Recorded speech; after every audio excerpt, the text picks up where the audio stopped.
Hello guys, welcome back to my mini blog. কাল সন্ধ্যায় মন্দিরে গেছিলাম বাতাসা লুট দিতে। প্রত্যেক বছর কিন্তু আমরা বাতাসা লুট দিই, তো প্রত্যেক বছরের মতন এই বছরে চলে গেছে। আগে ঠাম্মা চলে গেছে, তারপরে কিন্তু আমি, বোন আর আবির আমরা তিনজন মিলে গেছিলাম। এখানে 2.5 কিলো বাতাসা আছে, তো 2.5 কিলো বাতাসা লুট দেবো। আর তার সাথে কিন্তু আমার ঠাম্মা আজকে গীতা দান করবে, তো গীতা আর ফল সব কিছু কিন্তু নিয়ে রেডি করে রেখে দিয়েছি।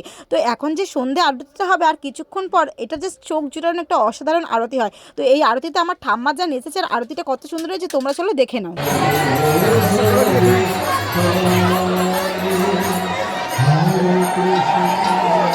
আমাদের আরতি শুরু হচ্ছে। আপনাদের কাছে অনুরোধ, যারা বাতাসা লুট দিতে এসছেন তারা সুস্থভাবে বাতাসা লুট দেবেন। আসরের দিকে বাতাসা ছড়বেন না, কারণ অনেক বয়স্ক মানুষ আরতি করে, তাদের আহত হওয়ার খুব প্রবণতা থাকে। তাই আপনারা ভক্তবৃন্দের দিকে বাতাসা ছুড়ুন।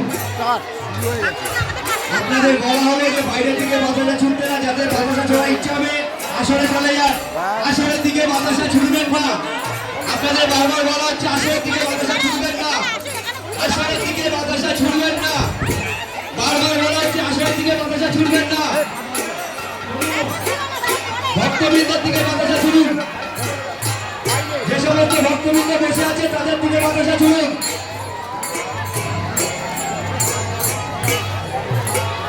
লুটের মতন করে বাতাসা দিন, ছুড়ে নয়।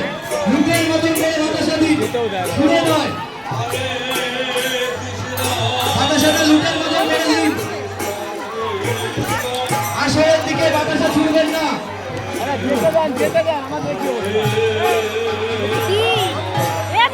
যেভাবে বাতাসা লুট দেন বাড়িতে সেভাবে দিন, ছুড়ে নয়।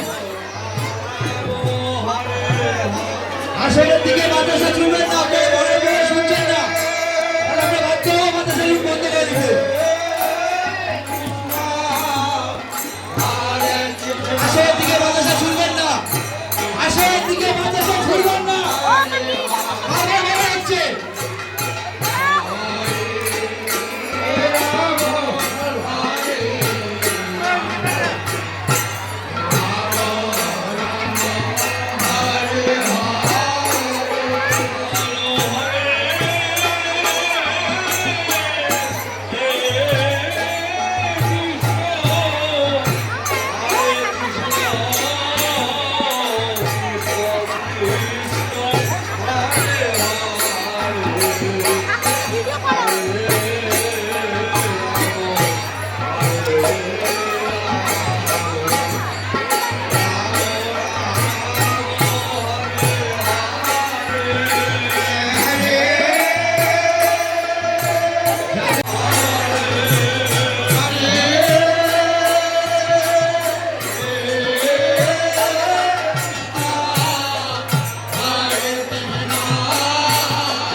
সন্ধ্যা আরতি তো হয়ে গেছে, সন্ধ্যা আরতির পর কিন্তু এইবারে এখন ঠাম্মা গীতা দান করবে। তো সন্ধ্যা আরতিতে কেমন লাগলো তোমরা কিন্তু অবশ্যই কমেন্ট করে জানিও। আর এখানে আবির আর ঠাম্মা দুজন মিলেই কিন্তু গীতা দান করছে।